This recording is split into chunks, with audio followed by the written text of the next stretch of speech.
अस्सलाम वालेकुम। आपको अब्दुल खालिक की मीडिया पर खुश आमदीद। लंदन से जनाब खबर ये है कि वो तमाम यूथी और यूथनियां जो कि शरीफ खानदान की रहायशगाह के बाहर रोज मुजाहरा किया करते थे और अजीबोगरीब हरकत करके वहां पर मौजूद इंटरनेशनल मीडिया की तवज्जो हासिल करने में कामयाब हो जाया करते थे, जनाब आजकल उनके दरमियान मामलात काफी बिगड़ चुके हैं और मामला पहुंच गया अदालत में।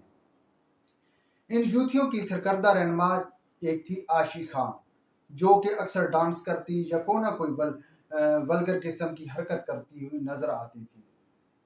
तो जनाब उनको पार्टी से निकाल दिया गया। अब जो प्रेस रिलीज यूके की जो तहरीक इंसाफ की वहां पर पार्टी है, उनकी तरफ से ये प्रेस रिलीज जारी किया गया है कि निकालने का मकसद इनकी वेलगैरिटी थी, इनकी जो है वो हरकत ऐसी थी जिसकी वजह से इनको पार्टी से निकाला गया, जबकि हकीकत ऐसी नहीं है।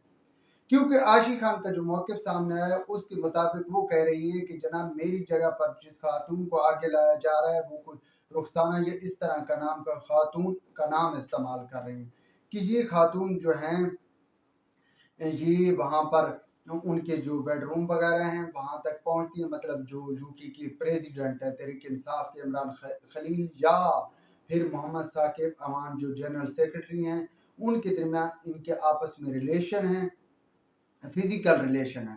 और अब ये रुखसाना को प्रमोट करना चाह रहे हैं जिसकी वजह से मुझे इन्होंने पार्टी से निकाल दी है। और ये कौन होते हैं, बल्कि उसने सवाल खड़ा कर दिया कि ये कौन होते हैं पार्टी से निकालने वाले, जबकि हकीकत ये है कि जो इस वक्त सूरत हाल नजर आ रही है कि जिस तरह पाकिस्तान में तहरीक इंसाफ तितर बितर हो चुकी है, इसी तरह इंटरनेशनल सतह पर तहरीक इंसाफ की एक बॉडी मौजूद थी, एक प्रोपेगेंडा टीम भी साथ में इमरान खान साहब ने रखी हुई थी और उसको स्पॉन्सर कर रहे थे जो फॉरेन फंडिंग कर रहे थे या मुख्तलिफ ममालिक की एजेंसियां जो है उनको स्पॉन्सर कर रहे थे। मकसद ये था कि दुनिया भर में पाकिस्तान के खिलाफ, रियासत के खिलाफ लॉबिंग करना।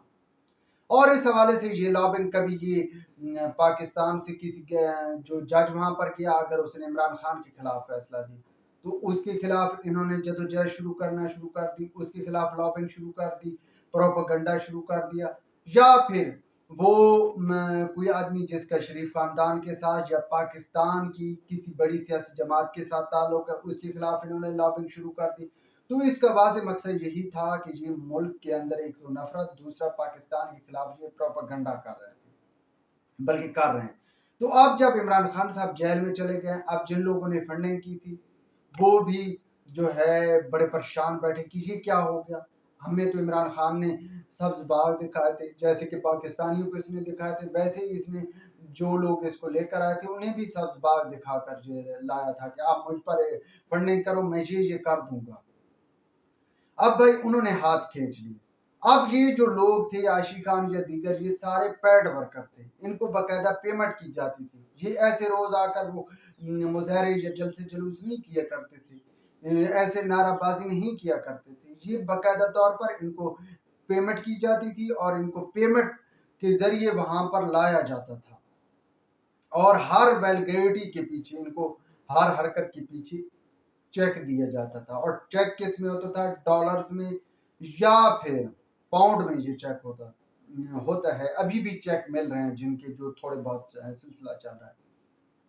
अब इमरान खान के जाने के बाद एक तो भाई उन जो फंडिंग करने वाले थे उन्होंने हाथ खींच लिया कि भाई नहीं बस अब बहुत हो चुका है। अब जनाब जिस वक्त उन्होंने हाथ खींचा है तो ये लोग भी सड़क पर आ गए। अब इनके को जो है पैसे देने के लिए वो इनके पास पैसे आ नहीं रहे, फंडिंग है नहीं। अब फंडिंग नहीं है तो मामला फिर गड़बड़ की तरफ जाना है। तो जनाब जिसकी वजह से ये अब एक दूसरे को काटने को फिर रहे हैं और एक दूसरे के खिलाफ जो है अब मुहिम चला ली है कि जो कभी वो दूसरी तरफ से बयानबाजी आ रही, कभी इधर से बयानबाजी आ रही, दोनों एक दूसरे को घसीट रहे हैं। और सिर्फ घसीटने का मामला ये नहीं है कि मीडिया था, बल्कि मामला ये है कि आशी खान के बकौल की वो तो उन्होंने 10-12 बंदों के खिलाफ बाकायदा तौर पर अदालत से रुजू कर लिया और उनको नोटिस जारी कर दिए। फिलहाल इतना ही काफ़ी। व्लॉग के बारे में अपनी राय से ज़रूर आगाह कीजिएगा। खुदा हाफिज़।